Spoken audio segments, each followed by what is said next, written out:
one of the principal criticisms of public money, that, oh, it's a fixed money supply, the economy will grind to a halt and so on, won't be flexible, won't be dynamic. Nonsense, we can lend it as well as spend it. So in that case, we add on these two new money flows. The state lends it to, well, we don't want to lend it to any Tom, Dick or Harry perhaps. We want credit-worthy, what we might call principal borrowers. Typically a bank, and the banks could perhaps participate in reverse auction. The state could say, well, here's 100 billion new money, we're going to lend it to the best bids. Okay, you guys submit your IOUs and we'll choose the best one. So it's a nice free market way of doing it. It has a side effect that wholesale interest rates are set by the market, and so on. So don't get fazed by people saying that our money supply is fixed and inflexible.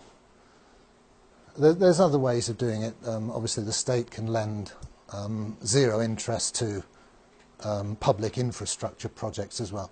I'm just highlighting this because it's something I've been discussing with Bill Still, who's on the libertarian ticket, and he wants some free market answers to meet his critics. Right, here's a basic operation. It's how the banks make their profit, among other ways. It's the main way they do it. So banks have this neat way of adding numbers to your loan. You know, you take out a £100,000 mortgage and you look at it in a few months' time, and if you've not been meeting all your payments, it's suddenly 101,000.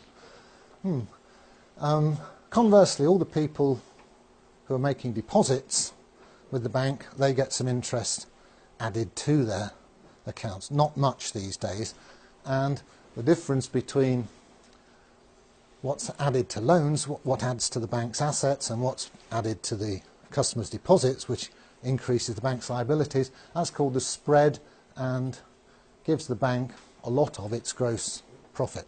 It also, of course, charges fees and all sorts of other little niggly ways of getting money out of you. But basically the interest rate spread is their business model. The bank, as we've seen, have operating costs, same as everybody else, leaving a net profit. And this net profit is then distributed, some of it to the shareholders, some is retained, and banks, as they go on year after year retaining profits, that increases that shareholders' capital account on the balance sheet. The bank gets more valuable to its shareholders. So here's a schematic of what happens to a balance sheet when the customer pays interest to the bank. Here's the balance sheet before. Assets, remember that's all the loans and so on. Liabilities, all the customer's deposits. Here's a customer with some money in the bank. Unfortunately, the bank now is demanding that money from him as interest, and he pays it. What happens to the balance sheet? Well, the assets stay the same, all the loans. That money didn't get added to his loan, it was actually paid by him. Where does it go? Well, schematically it ends up in the shareholders' capital account here, which grows by that amount. Other liabilities stay the same. Obviously it goes through, in formal real-world accounting, will go through the profit and loss account. But profit and loss accounts are regularly reconciled into the balance sheet. So we can say schematically that this charge on the customer, the interest, is ending up, to a first approximation, as shareholders' capital. And remember, if you wind the bank up, this is perfectly spendable money. Yeah. Conversely, it's just when the bank pays a little bit of interest to a customer, well, here's the shareholders' capital account, and it shrinks, and the customers get some new money. That's a liability to the bank. So it's just the opposite of the previous slide. There's the gross interest charged on loan. There's the interest paid back to depositor. The difference is the gross profit, which it's sort of a bit skew that it accumulates on the liability side of the bank's balance sheet, but all that means is that the shareholders have dibs on it, should the bank be wound up. Okay, I'll switch tack now to the basic structure of the UK banking system, which is a two-tier system. There's a bunch of banks, high street banks, Lloyds, HSBC and Barclays, etc. And the customers interface with those commercial banks. We deposit our money there and we take loans from them. Each of those banks has its own reserve account at the Bank of England, the central bank. As we'll see, the numbers here that the banks have on their asset sides have different qualities to the numbers here, the ones we get to use, our renter currency. We can't get our hands on the stuff there, unfortunately, although we own it, the bank. So here's a schematic of the two-tier money system.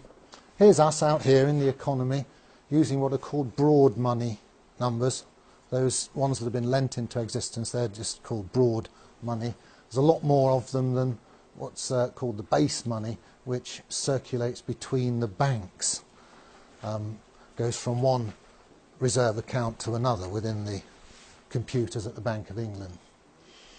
So, interesting points. The causality goes that way. We do all our business, run our economy, and then at the end of each day, behind the scenes, the banks do interbank settlement using these base money numbers.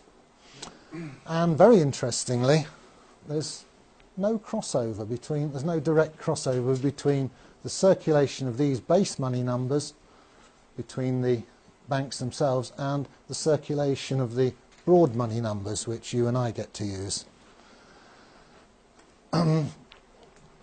That curtain puts a barrier between them. There are ways, there are conduits between the two. Technically, you can buy and sell gilts here, and you can buy and sell gilts here, and the banks can order physical cash here, and we can get hold of physical cash. But as regards the electronic money, that's more or less all of our medium of exchange, these two circulations are disjoint, they don't cross over. Mike Black is going to explain this more fully this afternoon, or later this morning, later anyway.